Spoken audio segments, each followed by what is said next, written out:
Banyak orang yang bilang, kalau mau sel tubuhmu bersih dari racun atau autofagi, kamu wajib puasa minimal 16 jam, bahkan 24 jam. Tapi bagaimana dengan orang yang punya asam lambung parah? Atau pekerja shift malam yang siklus makannya berantakan? Apakah mereka yang hanya kuat puasa 12-14 jam nggak berhak mendapatkan pembersihan sel ini? Video ini sangat spesial, karena ini adalah jawaban atas request langsung dari salah satu member channel kita yang mengalami kendala tersebut. Hari ini, saya akan membongkar rahasia biokimia untuk mempercepat autofagi. Bagaimana kita memanipulasi tubuh agar sel-sel pembersih itu aktif di jam ke-13 tanpa harus menyiksa lambungmu sampai ke jam 16. Halo Sobat Sehat, bersama saya Dr. Indra Gunawan.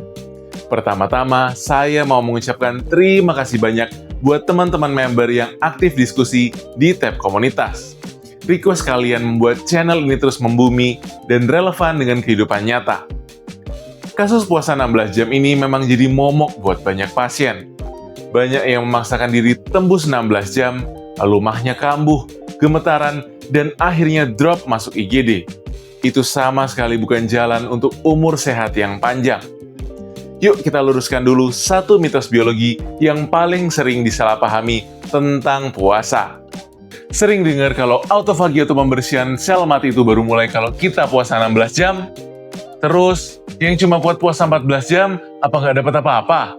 Itu mitos yang salah besar. Autofagi itu sistem kerjanya bukan kayak saklar lampu yang kalau 15 jam dia mati dan baru nyala di jam ke-16. Autofagi itu kerjanya kayak dimmer atau knop putar volume. Sejak kamu stop makan malam jam 8, sistem pembersih ini udah pelan-pelan nyala. Di jam ke-12 atau 14, volumenya udah lumayan besar. Jadi, buat kamu yang punya masalah lambung dan mentok cuma kuat puasa 14 jam, jangan merasa bersalah. Kamu tetap dapat manfaat cuci sel dan peremajaan sistem tubuhnya. Nggak usah dipaksa kalau badan udah gemetaran. Yuk kita lihat data selulernya. Syarat utama menyalanya autofagi adalah ketika cadangan gula atau glikogen di organ hati atau liver habis tak bersisa. Saat kamu berhenti makan malam, tubuh mulai membakar glikogen liver ini perlahan-lahan. Seiring berkurangnya glikogen, hormon insulin ikut turun, dan hormon lawannya, glukagon, mulai naik. Rasio antara glukagon yang tinggi dan insulin yang rendah inilah yang memutar knop volume autofagi tadi. Rata-rata orang memang butuh waktu 14 hingga 16 jam sampai glikogen livernya benar-benar kosong. Tapi ini bukan angka mutlak. Kalau cadangan gulamu sedikit, misalnya karena kamu nggak makan karbo terlalu banyak kemarinnya, autofagi bisa meledak di jam ke-13. Jadi, yang penting bukan seberapa lama jam di dinding berdetak, tapi seberapa cepat kita menguras tangki gula di liver tersebut. Sobat Sehat, video ini adalah bukti nyata bahwa saya membaca dan mengangkat topik request dari para member. Kalau kamu punya topik yang ingin dibedah secara medis di video berikutnya, yuk bergabung jadi keluarga besar kita. Klik tombol join atau gabung di bawah video. Mari kita cari solusi longevity yang paling pas buat tubuhmu.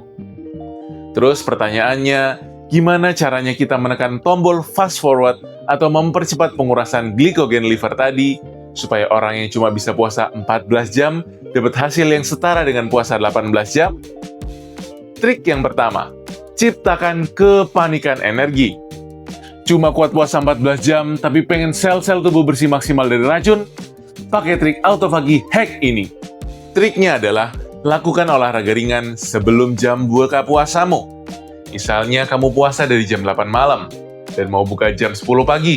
Nah, diantaranya, saat perut masih benar-benar kosong, lakukan jalan cepat, sepeda santai, atau push up selama 20 menit aja. Gerakan otot saat perut kosong ini bakal nguras sisa-sisa gula di liver dengan sangat cepat.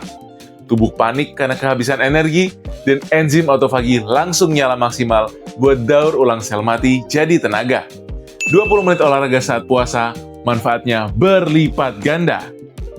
Proses kepanikan energi yang saya sebutkan tadi dalam biologi seluler adalah momen bangkitnya enzim bernama AMPK atau AMP Activated Protein Kinase.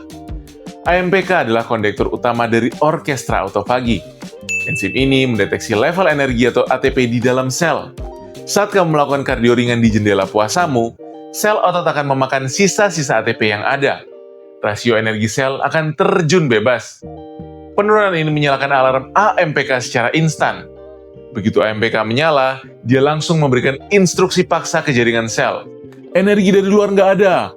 Bongkar segera protein rusak dan mitokondria soak di dalam sel untuk didaur ulang.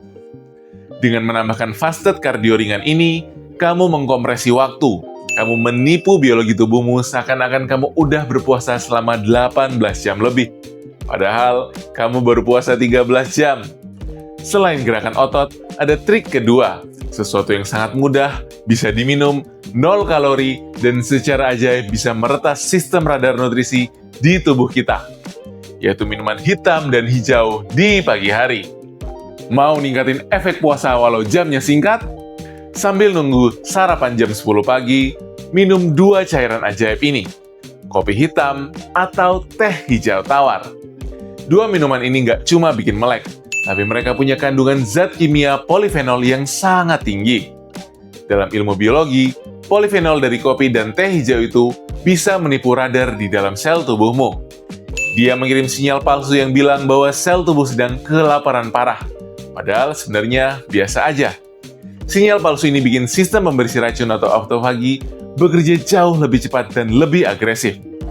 Jadi, secangkir kopi hitam murni di pagi hari adalah booster atau pendorong terbaik biar sel-sel di tubuhmu cepat membuang racun, mengembalikan vitalitas organ, dan memperpanjang masa sehatmu atau health span.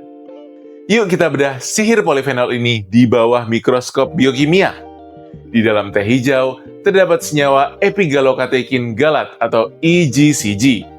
Dan di dalam kopi terdapat asam klorogenat atau chlorogenic acid. Kedua senyawa ini adalah aktivator kuat untuk enzim SIRT1 atau sirtuin-1, yaitu gen yang bertanggung jawab penuh atas perbaikan DNA. Selain mengaktifkan sirtuin, EGCG secara spesifik menekan sebuah saklar pertumbuhan yang bernama mTOR. Selama mTOR menyala, autofagi nggak akan terjadi. EGCG dengan anggun meredam sinyal mTOR tersebut, meniru kondisi kelaparan asam amino yang sangat berat. Jadi, mengkombinasikan puasa 14 jam dengan kopi hitam atau teh hijau di pagi hari adalah sebuah orkestrasi biokimia. Kamu memukul radar seluler dari 2 arah sekaligus, menguras energi lewat puasa, dan membungkam radar pertumbuhan lewat polifenol. Proses di pelin tubuh pun terjadi dengan sangat efisien. Sobat sehat, ilmu kesehatan dan umur panjang selalu punya jalan keluar. Biologi tubuh kita fleksibel dan bisa diajak bekerja sama. Kalau lambungmu atau jadwalmu nggak mengizinkan puasa 16 jam, jangan berkecil hati. Kamu masih bisa memutar knop autofagi dengan maksimal. Kuras glikogen liver dengan fasted cardio, dan percepat sinyal kelaparannya dengan polifenol dari kopi hitam atau teh hijau. Sekali lagi, terima kasih buat request tajam dari member kita untuk topik ini. Coba tulis di kolom komentar, apa kendala tersulit yang paling sering kamu alami pas lagi nyoba puasa intermittent? Kalau bedah taktik puasa ini bermanfaat, klik like, subscribe, atau gunakan fitur Super Thanks untuk mensupport channel ini. Saya Dr. Indra Gunawan, selamat mempraktekkan longevity versi terbaik dirimu.